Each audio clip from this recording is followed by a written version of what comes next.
In this presentation, you will learn about George Herbert Mead. Born in the USA in 1863, Mead began his studies in sociology and philosophy at Harvard University and focused his attention on the concept of self. The two most important conceptual foundations of Mead's work in particular, and of symbolic interactionism in general, are the philosophy of pragmatism and psychological behaviorism. In Mead's analysis, the social takes precedence. He believed that self emerged from social interaction and is shaped by society. He rejected the behaviorist views of human beings that people blindly and unconsciously respond to an external stimulus. He believed that people had consciousness, a self, and that it was the responsibility of a sociologist to study this aspect of social reality.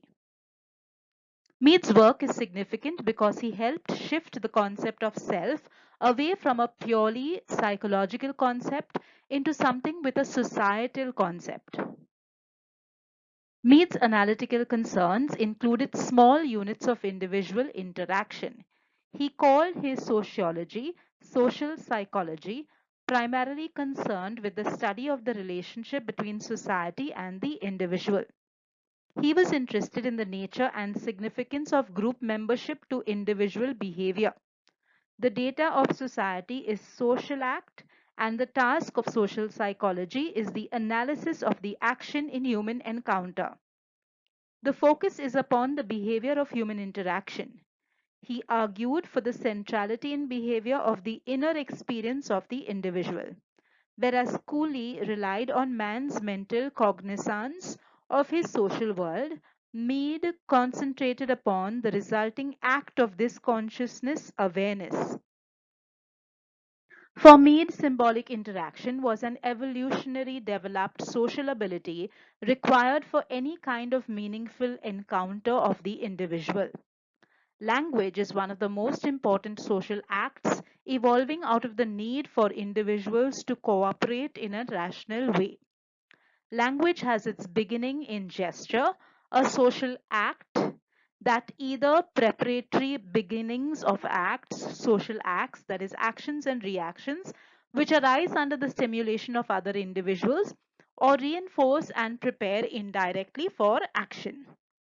Gestures initiate and facilitate meaningful interaction or mutually understood symbolic communication. Social gestures are significant symbolically when members of a social group mutually agree to their specific meaning.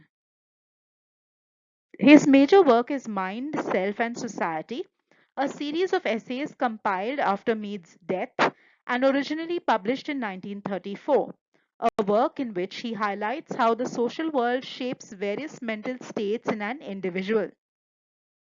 This theory of the emergence of mind and self out of the social process of significant communication has become the foundation of the symbolic interactionist school of sociology and social psychology. Mead is widely regarded as the founder of the symbolic interaction approach, arguing that social interaction creates mind and self, and it is through symbolic forms of communication that the self and community are constructed. From Mead's approach, Herbert Blumer and others developed the symbolic interaction perspective. According to this, sociology is the study of human interaction, the use of symbols and communication in these social interactions, social action arising from humans, considering the meaning things have for them, and humans' adaptability to different situations and contexts. Mead founded the Symbolic Interactionist School of Sociology by establishing a method of analysis and theoretical approach. Later sociologists in this tradition are Blumer, Irving Goffman, Arlie Hochschild, and Norman Denzin. In Mind, Self and Society, Mead started with the behaviorist assumption that social psychology begins with observable activity, such as social action and interaction, and he extended behaviorism in two directions, into the mind and into society. He argued that psychological behaviorism with its roots in animal psychology, ignored both the internal, which is mental, and the external, which is social dimensions. The goal of sociologists is to comprehend the human mental processes. Mead was not satisfied to postulate a society, he also wanted to give it causal importance in his framework. Mead's argument progressed through three main components: mind, self, and society. Mind. Mead saw the human mind as a social process rather than as a thing or entity. He gave importance to the social world in understanding social experience. The human mind differs qualitatively from the minds of lower animals. Human action involves the intervention of deliberative mental processes between stimulus and response. For example, a raised fist of the opponent in human fight is more than a gesture. It is a symbol with a set of meanings. It has a set of meanings for each of us. It may have multiple meanings, and our minds interpret the meaning based on the situation. Significant symbols may take the form of such physical symbols or a linguistic form. Humans differ from other animals due to their capability of creating, storing, and using language. Language enables us to respond not only to physical symbols but also words. Language is a social product and allows for the existence of the mind. The mind can be defined as an internal conversation with one's self through the use of significant symbols. The ability to play the role of the others is important in the interaction process. By putting oneself in the place of others, we can understand the meaning of what the person says or does. The conversation we have with ourselves over the meaning of a particular gesture in the context is the essence of the mind. For the existence of social life, actors share significant symbols. The process of thinking, of acting, and interacting are facilitated by the fact that significant symbols have the same meaning for all and arouse the same reaction in the people using them as in the people reacting to them. Mead also valued the flexibility of mind that allows interaction to occur even in situations where a given stimulus has different meanings for all involved. The people in such a situation have the mental ability to adapt to each other and to the situation to make sense of the particular symbol. Mead placed special emphasis on the verbal significant symbol as we can hear ourselves, although we may not always be able to see our physical gestures. Mead defines the mind as a process and not as a thing. It emerges and develops as a result of the social process and is an essential component of that process. The social process precedes the mind. It is not the product of the mind as many believe it to be. For Mead, the process of thinking is part of the social world. As a result, the mind is defined functionally rather than substantively. Mind emerges from the maturing capacity of the child's ability to distinguish and discriminate symbols of interaction by perceiving, conceiving, and understanding gestures and language. The more developed the mind in terms of symbolic interaction skills, the more advanced is the level of meaningful communication among individuals. Self. The self is the central social feature in symbolic interaction approach. For Mead, it is the self that makes the distinctively human society possible. Rather than being passive and influenced by values or structures, Mead considered the self as a process that is active and creative, taking on the role of others, addressing the self by considering these roles, and then responding. This is a reflexive process whereby an individual can take himself or herself to be both subject and object. This means that the individual is an object to himself, and so it follows that an individual is not a self in the reflexive sense unless he is an object to himself. The self is a reflective process, that is, it is an object to itself. For Mead, it is the reflexivity of that self that distinguishes it from other objects and from the body, and it is this reflexivity of the self that distinguishes human from animal consciousness. For Mead, reflexiveness or the ability to respond to oneself as one does to others is the essential condition within the social process for the development of mind. Self is not an object, but a conscious process that involves several dimensions. The ability to respond to oneself as others respond to it, the ability to respond to oneself as the collectivity, the generalized other responds to it, the ability to take part in one's own conversation with others, the ability to be aware of what one is saying and to use that awareness to determine what one is going to do next.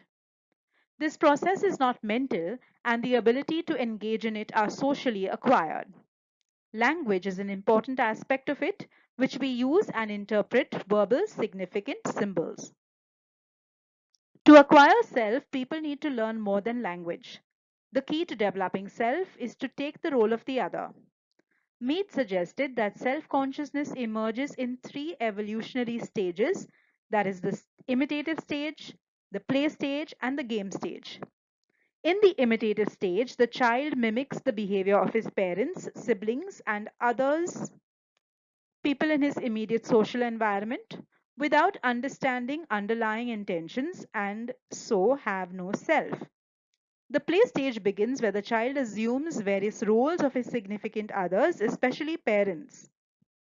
According to Mead, to play involves playing a role. The child learns to take the roles of specific significant people that gives children a distinct sense of social reality.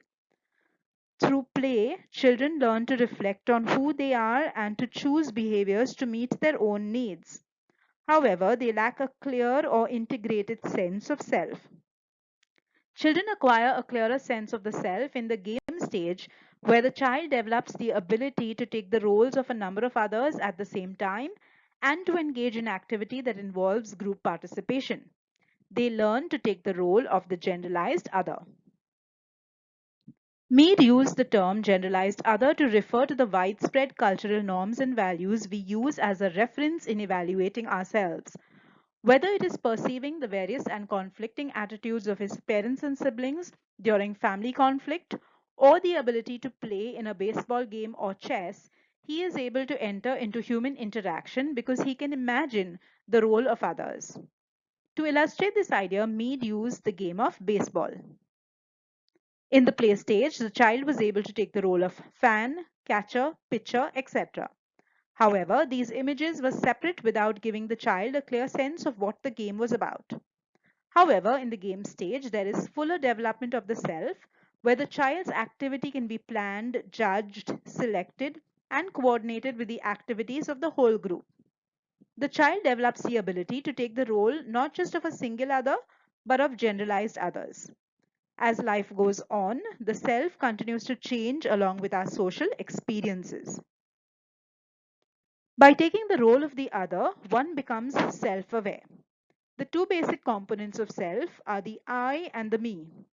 The me is that part of the self of which the actor is aware, the internalization of the organized attitude of others, of the generalized other. It represents the forces of conformity and of social control.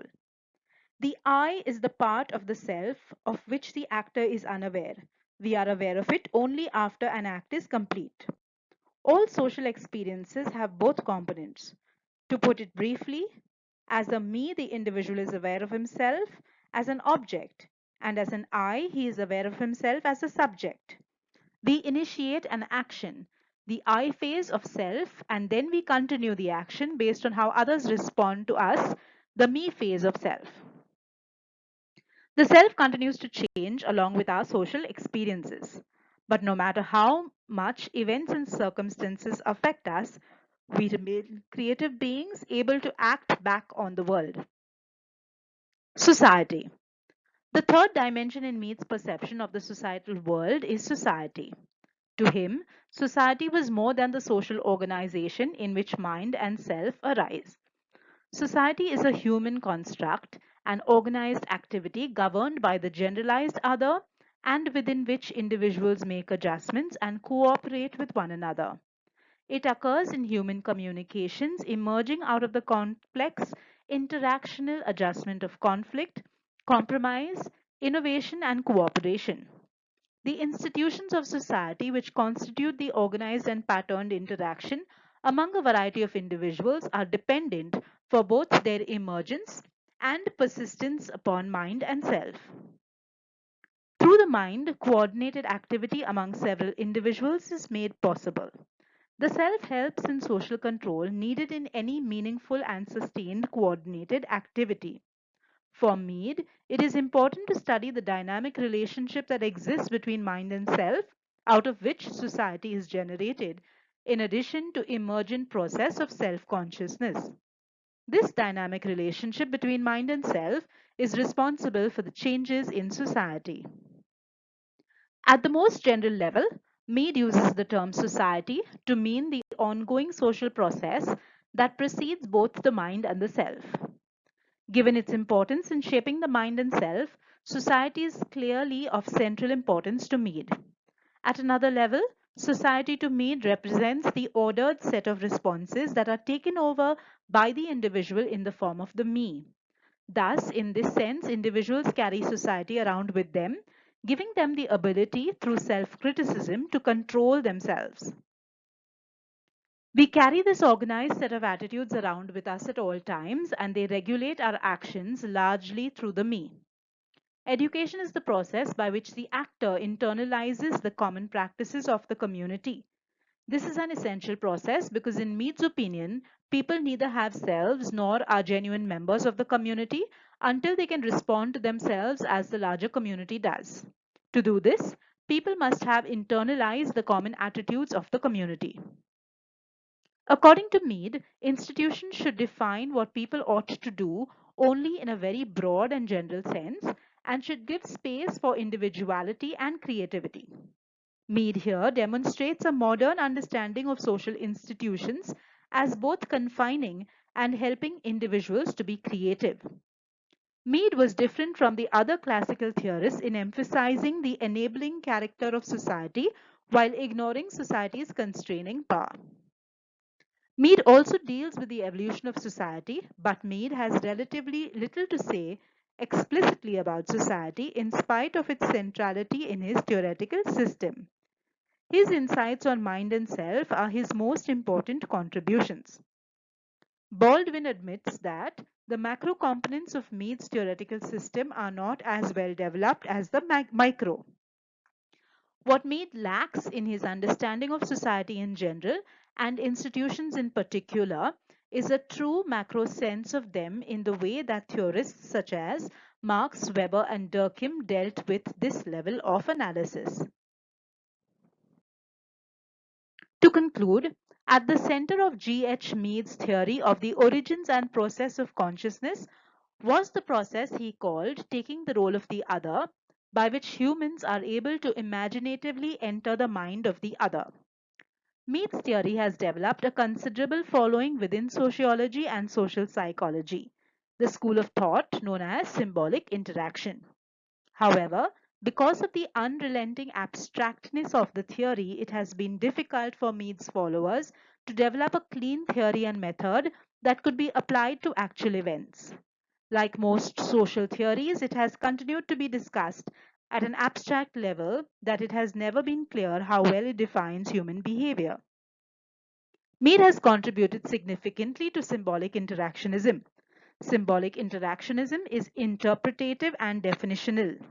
Human communication is interpretative due to its capacity to ascertain the meaning of other person's actions and definitional as it attempts to convey a verbal or non-verbal significant gesture as to how other individuals can be said to be conceptualizations of social interaction as a complex of strategic adjustments, negotiations, compromises, innovations, etc. between individuals in the human environment. Symbolic interactionism is concerned with not only what the individual does, but also with his perceptions, thought processes, and self-indication. Instead of treating individuals as organisms that make up the organization as a social system, culture, institution, social situation, it treats human beings as dynamic and rational problem solvers who interpret, cooperate, take roles, communicate, and align their acts. For Mead, mind and self are seen as emergent from the social process. I hope you now have a better understanding of Mead. Thank you for watching the presentation.